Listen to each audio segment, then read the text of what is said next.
So, this is an Apple Watch.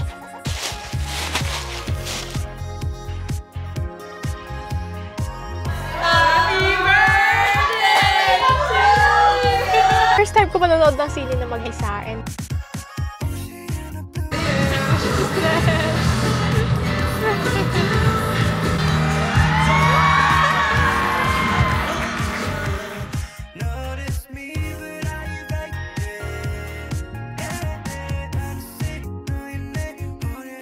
wow, look at my skin. Hi everyone. So, I'm trying to be a bit quiet right now. But tomorrow is my mom's birthday. It's the 14th of November. Actually, hindi nga tomorrow because it's already almost 1. So, today, yun na yung birthday niya. And I haven't had the time to actually write a message on her birthday card. So, that's what I'm trying to do today.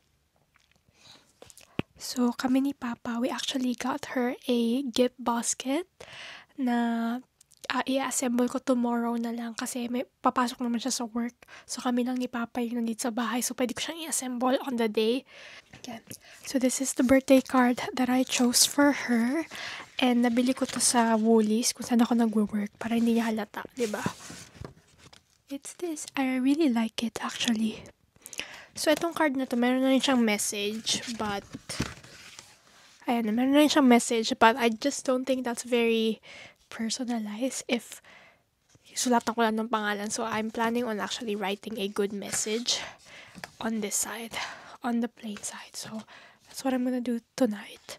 So, para bukas, like, ilalagay ko na lang siya sa basket and i-arrange ko na lang. So, yeah. Nagda-drop ako ng message and na-realize ko, hindi talaga ako magaling mag-message sa mga ganito. Hindi ako ma-message na tao. But, that's why I don't really give out cards kasi hindi ko alam sasabihin ko. So, yeah. Pero, susulatin ko na dito. Hopefully, maganda yung sulat ko kasi naiinis ako pag pangit. Sayang naman yung card pag pangit yung sulat ko.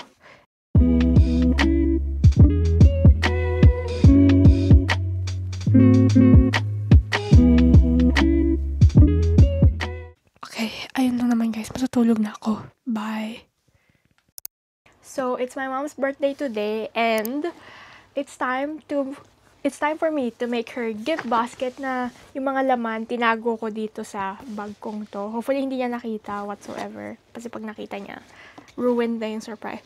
But, of course, first and foremost, gift basket to. So, kailangan natin ng basket. So, ito yung pinili kong basket. Hindi siya basket, pero lalagyanan. Collapsible siya. So, nung binili ko to, naitago ko sa kanya agad. Kasi nga, collapsible siya, 'di ba? So, pink and red ang team natin for this year. Kasi pink and red din yung cake. So, ito yung parang crate. So, ayusin lang natin siya. I'm gonna show you what I got her. So, firstly, ito, nakita ko lang to. Super random lang. Nakita ko lang siya sa Daiso. Para siyang strawberry chocolate, blah, blah, blah. Basta, nakita ko lang kasi cute, red and pink. Tapos, mahilig siya sa ganito. Ganito daw yung parang unang binigay sa kanya ni Papa nung nangliligaw pa lang. So, ayan. Milk and strawberry chocolate. Then, I bought her 2 anik-anik blind boxes. So, yung manager ni Mama, binigyan sila lahat ng tagi-isang ganito. Pero hindi niya nakuha yung bet niya. So, hopefully, dito makuha niya yung bet niya at hindi dupe yung makuha niya. But, ito yung Nomi na sweet series or something. So, yan. Lagay niya sa bag niya or whatever. So, yung birthday card kagabi na sinulatan ko na nakita nyo na. Charan! Pretty birthday card. And then, I got her 2 collagen face mask kasi gusto ko matry niya before kami, hopefully, mag-Korea. So, kung bet niya, makakapag-hoard kami. So, I got her itong Biodance. Hindi ko pa siya natatry. Ito, hindi ko pa natatry, pero maganda daw to. And then, ito, natry ko na. Maganda rin naman siya. Medicube na brightening. Ayan. So, ayan silang dalawa. And then, these are one of the bigger items. So, one of her main gifts, which is itong Sony na earphones. Ganyan. Kasi, tawag dito, wala siyang earphones. And I don't know why, but hindi siya bumibili ng earphones. Ito siya. Hindi ko na mapapakita. Pero pink siya. Color pink. And then, her main gift, which is nandito. Nabalot na namin. Kaya hindi ko na siya mapapakita sa inyo. But, I got her, or me and my dad actually. Ito palang dalawang to. Sa amin to ni Papang gift. So, share kami. Itong basket na to actually sa amin dalawa. But, yeah. So, yung main gifts, ayan. So, ito, this is an Apple Watch na SE, yung bago. Yung kaka-release lang. This September ba yun? Or basta ito yung Apple Watch. And, yan, binalot ko na siya ng ganito para hindi halata, diba? Saka, ang lilit kasi yung packaging ng Apple Watch. So, para mas cute, ayan. Nilagay ko lang siya sa ganito. Ayan. Dumating nga ito nung nandito siya eh. But, anyways, so let's fix this basket. Gusto ko siyang prepared na. Alam ko na paano siya i-organize. So, ito yung itsura nung nung ina-arrange ko siya paggabi. So, ngayon, gagawin na talaga natin siya. So, let us see how I go with this.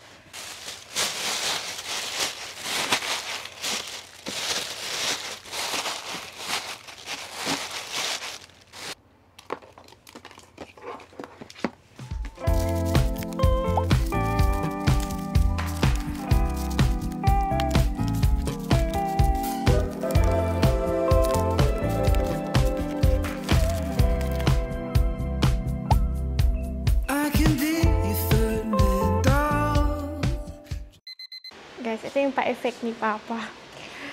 Ayan. Ayan na siya. So, my flowers, my fruit, eme, and then ito yung gift basket. Ayan. Ayun. May pa-wine. Tapos yung cake na lang ang kulang. Kasi, mamaya pa yung pick up ng cake. So, yeah. Habang hinihintay ko yung pick up time ng cake, mag-e-edit muna ako ng vlog kasi I haven't uploaded in a while. This is my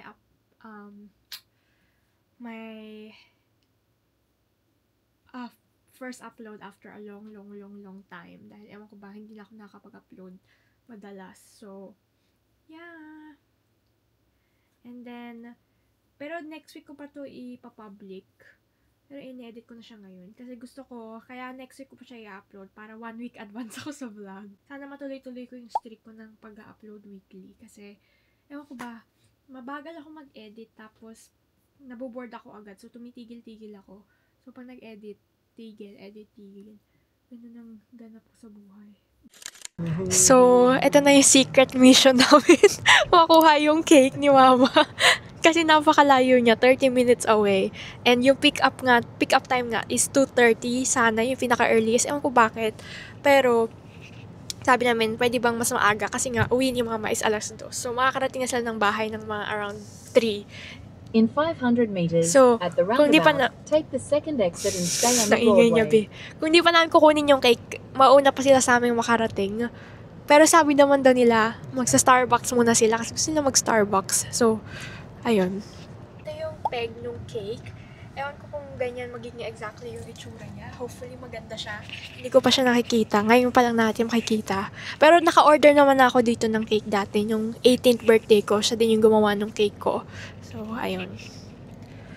First time lang ngayon na heart yung cake na binili namin. Hapon niya yun. So, yeah. Oo nga, ewan ko. But yeah. So, we'll update you when we're there. Continue straight onto Banrock Drive.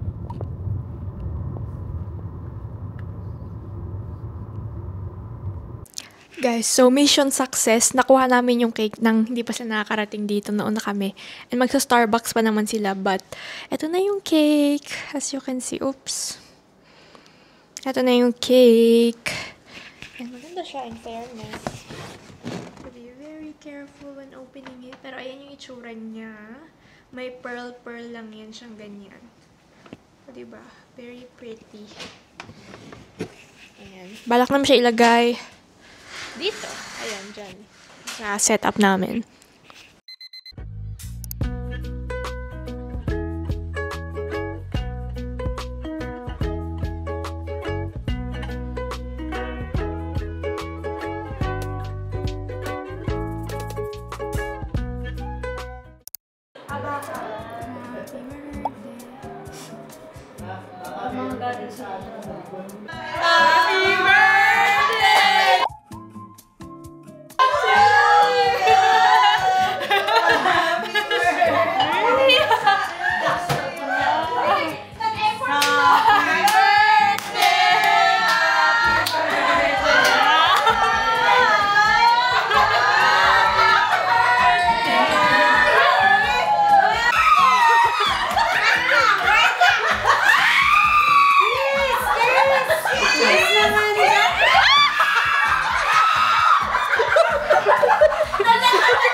So, nagtago na ako dito sa kwarto kasi narinig sila sa background. But, nagtago na ako dito sa kwarto. And medyo, parang nagustuhan naman ni Mama yung surprise niya. I guess, nonchalant lang talaga siya sa reaction. But, hindi ko naman nagustuhan niya. And later siguro, pag nag-open sila ng gifts or something, papakita ko. But, for now, nagtatago ako dito kasi nahiya ako. But anyways, yeah. I think kumakain sila ngayon. And then, yeah. So, this is actually, I think, just the second time na birthday surprise kami. Kasi hindi kami nagbe-birthday surprise. More on, Christmas. Diba? Kasi nga may gift exchange kami pag Pasko. So, and yung mga birthdays namin ni Mama, ni Papa, like, gitna niya Pasko. So, Pasko na lang yung celebrate namin. So, now, for a change, kasi it's my mom's 50th. Hindi ko alam kung ma-appreciate yun na sinabi ko na 50 na siya. Pero, it's her 50th. So, syempre, dapat something special, diba? Tapos ngayon, we're gonna tone down on our Christmas gifts. Kasi, we plan to travel afterwards. So, doon na lang kami magsha-shopping kung may gusto man kami. So, parang hindi too much gastos and too much stuff. Kaya, yun din, that explains why the whole birthday thing happened. But, I know, if it was me, I would be happy. So, hopefully, na happy naman siya doon. And yeah. And also, Tita Mariel got me Dubai chocolate. And I'm so excited to try it. I'll probably try it later. But yeah, I'm so excited to try it. But yeah, thank you po. Thank you. So, mag-unboxing na si Mama. Okay, let's go. Alin una kong bubuksan? Ikaw, anong napupusuan mo? Yung kitang-kita ko. Itong Sony. Hindi ko nga alam paano buksan to eh. Cute! Hindi na tayo mag-uusap-usap dito. May kanya-kanya tayong earphone. May iba-iba yung buds. Kung malaki sa tenga mo, palitan mo yung buds, yung goma. Hindi nga ako marunong gumamit ito. Parang tiyatap lang. Pag pause, ganyan. So, magkano naman to? Secret. Magkano mo ng presyo? Bakit ka na sa January 16? Tsaka sa 2 weeks na lang, birthday ko na. Okay, sa November 28. Doon ka na. Okay na naman. Pwede ba itong chocolate? Chocolate lang, ayan. Strawberry, Chocolate. magic. Iyan natin kung anong kulay, anong Ikaw. laman. Gusto mo na ba i-unbox? Ay, gano'n na din! Yellow, may yellow na ako eh. Ito! Mala! Ayun, yun ba yun? Hindi, yung binigay sa akin ni Madam. Black. Black! Sino si Black? Ay, purple! Cute! Hulaan ko. Sige, ano? Ano yan? Mouse. Mouse? Mabait? Ay, hindi. Parang digital. Ano to? Digital. Digital. Naku, parang ang daming balot ah. Sirain mo! Pag yan, di yan maganda. Power bank. Pwede. Relo. Apple Watch. Happy siya! Yung matagal nang ginanong Apple Watch, hindi naman nabibili. Pinaka ano yan, bagong Apple Watch. Ano yung kulay Ito na nito? bumili ng strap. Walang strap! Hindi, meron yan. Pero pwede na kakabili. Ako napapalitan kasi na iba-iba kulay. Oo, ano. Sarap niya. Di ba dalawa ang strap ito? Isa lang? Isa lang. Kasi naano ko sa small or medium. Ang laki. Gusto mo na mag-book? Ay, baliktad, Pi. Wait, kasi yan ang ganyan. Birthday haul. Pang perfume na pag Birthday haul.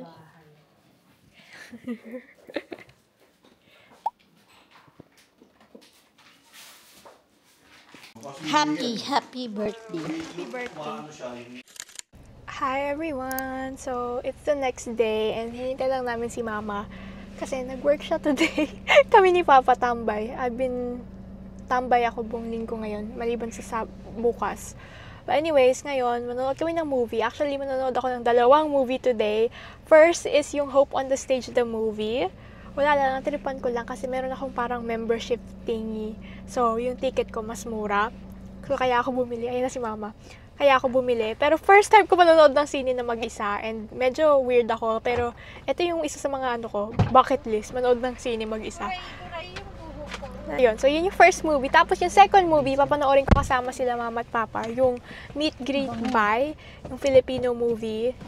Yeah. So yun yung ganap natin for today. So dalawang movie. So halos buong araw manonood ako ng movie. Tapos next week, may movie pa kami papanoorin. Wicked for Good naman. Which I'm very, very excited about. Pero hindi pa nila napapanood yung part 1. Pero manonood sila ng part 2. So kailangan nila panoorin by this week. Yung part 1. Guys, si mama, bumibili muna ng potato corner. Babaunin ko yan sa dilim. Babaunin ko siya sa sinihan kasi dito, wala pa akong lunch. Anyways, here we are. Ito yung fit ko lang for today. Giniginawa ko. Simple lang. Dami. We got the goods. Ayan. Guys, first time ko manonood ng sinihan ng mag-isa. Pero vibe naman siya, oh. Diba? Ewan ko, weirdo ako, pero bucket list ko to eh. Manood ng sine mag-isa. Asa ba yung 10? Hindi ko alam. 7, 8. Hindi ko sure. O baka lagpas na ako. Kita ko na kung nasan yung 10. Ito, laki ng potato corner ko. Let's go! Cinema 10 for J-Hope. Look at my snack. Ito yung snack ko. Mag-isa lang ako sa row na to. Sabi ko, gusto ko mag-isa lang ako sa row para medyo tago. Pero parang kitang-kita ako dito. Anyway, puro magkabig si mama. Ang dala niya sa bag. Kuya. Maganda yung view in fairness. I'm hoping na yung movie hindi siya puro concert clips kasi napanood ko na yung concert ng live. So napanood ko siya live and then napanood ko yung final ng live. Binili ko yung live streaming sa Weverse. So napanood ko na siya. So hopefully more behind the scenes stuff and how he prepared for the tour kasi dun ako curious talaga. And sana merong mga Singapore clips kasi gusto kong ma-relive yung Singapore experience ko ng Hope on the Stage. Actually, dala ko yung aking little thingy. Ayun. So yeah, vibe din pala siya kahit papano. Manood na mag-isa. Solo ko yung row guys, look. Wala akong katabi. Ayan. So yeah. I bet kaya di masyadong maraming nanood kasi live na to. So baka napanood na nila yung live. Kaya wala na masyadong nanood. Yeah.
Yeah, you don't need to explain. Yeah.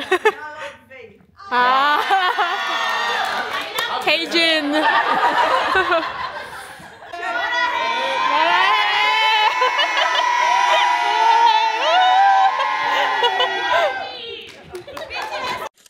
That was low-key so fun. one literally had good people in it. All of them are armies.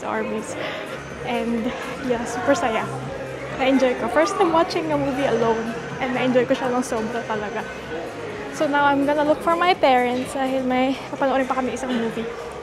Wicked! Tapos ko na yung isa kong movie, hinantok na si Mama, but may isa pa kami papanoorin, yung Meet, Greet, Bye na movie. So, ayun. Tulog ka na. Tulog mo na yan. Nantok ko talaga ako. Ano oras yung sine ha? Masaya. 6:15. Pin pa nga eh. Tulog mo na. Masaya ka mo. May ano daw, babae. Ano siya? Member siya ng Perth Army group chat sa Facebook. Tapos sabi niya, pwede ba daw mag-picture kami lahat? Sinama ka na. Tapos yun. Oh, lahat man. Yung mga tao sa lahat ng nanood. Bias niya daw si Jin tsaka si V. Si Tay. Masaya lang.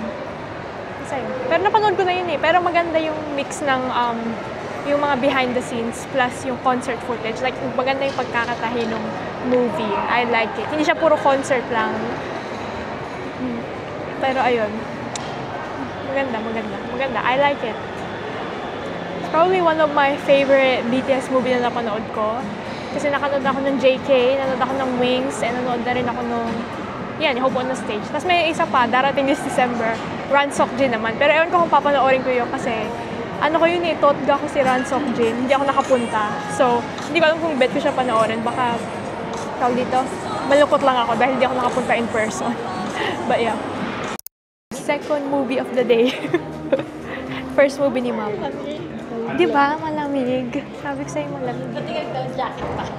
So anyways, this is the Filipino movie that we're gonna watch. So hopefully it's good. But yeah.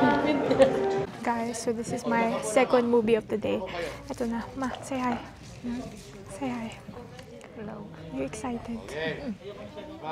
Ang dami ko na napanood na movie this year. Ito yung taon na pinakamarami ako na napanood na movie. Taon kay Kim Chiu. Oo, ngayon. Oh, last year pa ata. Last year pa, kay Kim Chiu. Hindi, Oh, ngayon lang this din. year. Basta ang dami ko napanood this year. Sabi ko hindi ako nanonood ng sine, pero ewan ko ba, ang dami kasing BTS movie this year. So, ang dami ko napanood.